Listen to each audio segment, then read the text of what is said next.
Greetings! My name is Starinpike Von Gormen III. You may call me Pike, if that is easier for you. I know humans don't like complicated or long-winded names, especially these days. Everything has to be so quippy and fast in order to compensate for your limited attention spans and patience.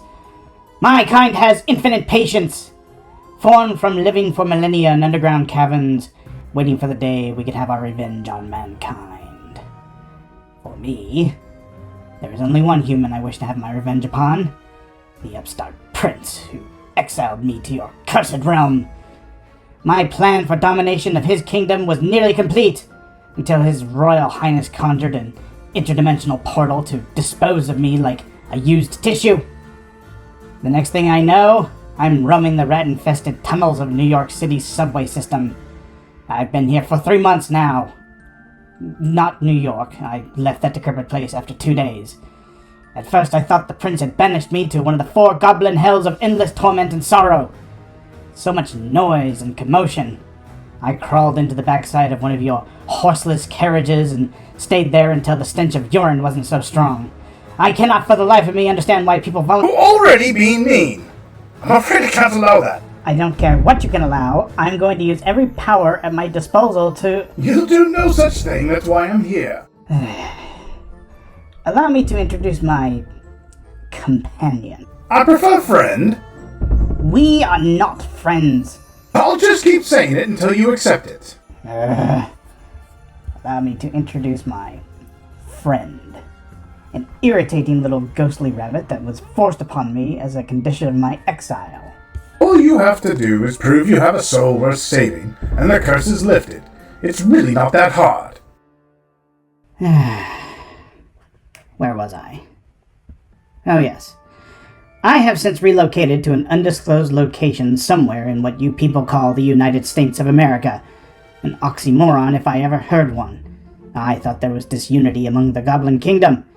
You people have taken it to a whole new level. What a mess. This is what happens when you allow free will. You can't just let anyone have an opinion. That leads to ideas that could be contradictory to your own, and that leads to trouble. Let me explain. I am from a magical land called Somnium. It is a small place compared to your vast and strange world. We have the main castle and market town below here, which was built upon the hollowed entrance to the Goblin realms in a vain attempt to seal us away, but that's a story for another time. Over here we have the dual towers of the bird and fish people. The ghost pirate that sails the seas always seems to have a good time regardless of the weather. Over here we have the forests of outcasts and miscreants. I'll give you 2 guesses as to who lives there. Then there's the northern mountains. For some reason, the giant skeleton of a dead dragon has rested here for hundreds of years. I have no idea why, but my guess is the dark demon that lives in the secluded black castle nearby knows something about it. Anyways, all these lands have an all-powerful king who rules with an iron fist. King Mortis. Actually, his fist is less iron these days. Quite wrinkly, really. The man is so old and decrepit, his sorcerer had to construct a special throne with enchanted chicken feet, just so he could move around. The guy simply would not die. That's ageist! His wife, the great Queen Mother Mulla, she is a woman so full of herself she used my magical goblin powder to float, so her royal feet never had to touch the ground, and she labored under the delusion it was her ruling the kingdom. But there was always someone undermining her, like the court entertainer Mesme, or the strange crypt keeper Patchwork, a man rumored to regularly replace his limbs from the bodies of the dead within the royal graveyard. Well, that's just gross. But I was about to control them all. All those idiots, those buffoons. I was pulling all their strings. Me, the ultimate puppet master.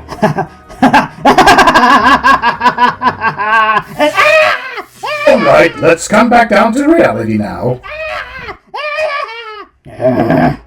The point is, my world, despite its own chaotic problems, is an exemplary model of law and order compared to your country.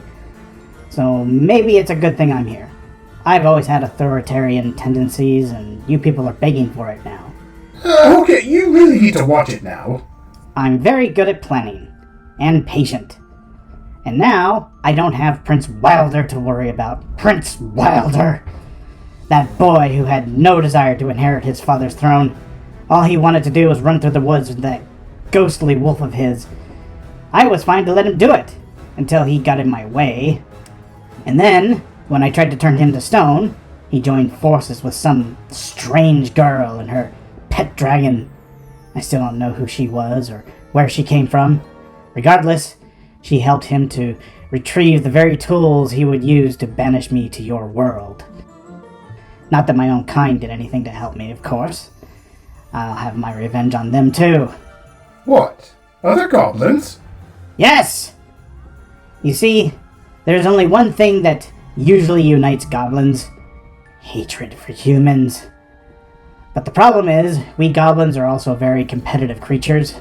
So every time one of us comes up with a brilliant idea to overthrow them, competing factions within our collective society work to sabotage the plans of one in favor of the other. Hence why after more than 1,000 years of trying, we have yet to conquer the surface world, and continue to dwell in our subterranean kingdoms. That's kind of pathetic. But here, in your world, there are no other goblins. I've searched high and low, and the closest thing I've been able to find to a real-life goblin is Stephen Paczynski, a 38-year-old basement dweller in Toledo, Ohio. Oh, that reminds me. I'll be talking at length about that place.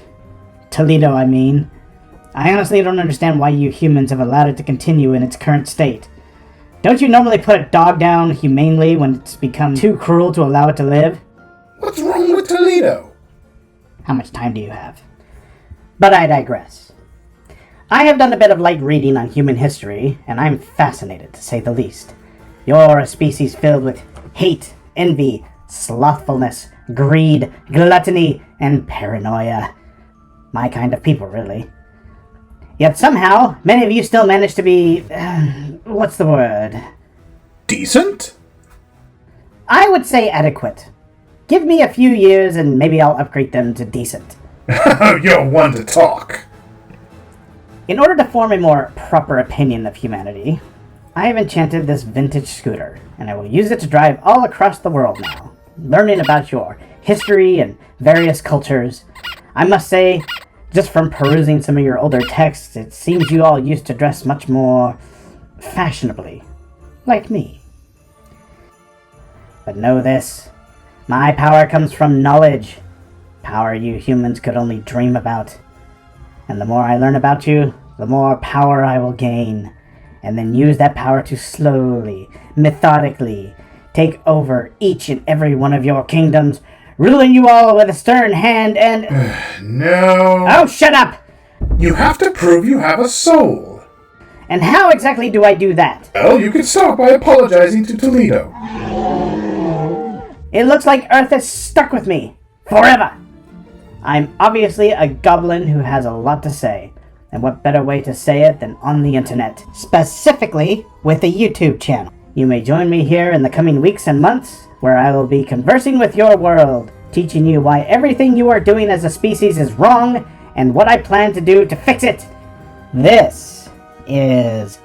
Pax and Pike. Pike and Pax. Oh, fine. I still think you should apologize to Toledo. Never!